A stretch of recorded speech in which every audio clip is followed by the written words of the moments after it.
Selamat. Om Swastiastu. Baik, di sini kami akan mempresentasikan hasil model yang telah kami buat, yaitu model sel tumbuhan. Sebelum kami mempresentasikan, kami akan memperkenalkan diri terlebih dahulu. Perkenalkan, nama saya Gede Velia Rantika, absen 9. Perkenalkan, nama saya Putri Paramita, nomor absen 27. Perkenalkan, nama saya Kak Dia Damayanti, absen 18. Perkenalkan, nama saya Nimadi Anggrenia Putri, absen 34. Perkenalkan, nama saya Izi Aizati Anugrah Kizurido, absen 15. Perkenalkan, nama saya Anak Agung Ayuna Gita Isurido, nomor absen 1. Baik, presentasinya dimulai dari saya, yaitu dari retikulum endoplasma. Retikulum endoplasma merupakan struktur yang berlipat-lipat.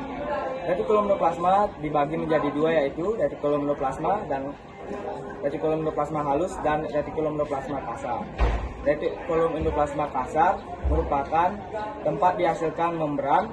Retikulum endoplasma kasar terdapat ribosom yang tersebar merata di permukaannya. Nah, ribosom ini adalah tempat sintesis protein. Protein yang dihasilkan kemudian diangkut ke retikulum endoplasma lalu disimpan di vesikula. Retikulum endoplasma halus merupakan lapisan luar sel yang halus karena tidak terdapat atau tertutupi ribosom, yaitu organel sel yang menghasilkan protein. Fungsi retikulum endoplasma halus sebagai untuk sintesis lemak seperti kolesterol serta karbohidrat yang berguna untuk menghasilkan membran sel yang baru. Nah, perbedaan dari retikulum endoplasma kasar dan halus yaitu retikulum endoplasma kasar terdapat ribosom, sedangkan retikulum endoplasma halus tidak terdapat ribosom, namun dia mampu menghasilkan enzim yang dapat mensintesiskan fosfolipid, glolipid, dan steroid. Nukleus adalah struktur di dalam sel yang mengandung nukleolus dan sebagian besar DNA sel. Fungsi nukleus adalah sebagai pengatur kegiatan sel. Lisosom adalah suatu struktur agak bulat yang dibatasi oleh membran tunggal dan memiliki diameter berukuran 1,5 mikron. Fungsi lisosom yaitu sebagai sistem pencerna senyawa seperti karbohidrat dan protein. Ribosom merupakan organel sel yang berukuran kecil dan padat yang berperan sebagai tempat sintesis.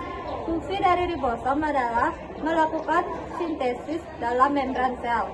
Ada pula mitokondria. Mitokondria merupakan organel sel yang tersebar pada stisol organisme eukariot yang berfungsi sebagai penghasil energi. Ada juga vakuola.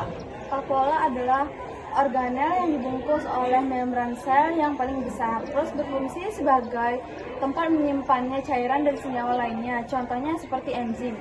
Terus ada juga glioksisom. Glioksisom adalah badan mikro yang ditemukan pada sel tumbuhan, berfungsi untuk mengubah asam lemak menjadi gula.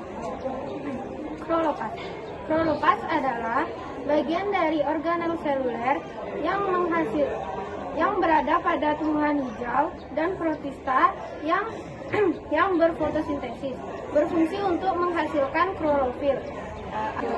Amiloplast adalah sel pada tumbuhan, yaitu plastiola yang tidak mempunyai pigmen, berfungsi untuk penyimpan pati.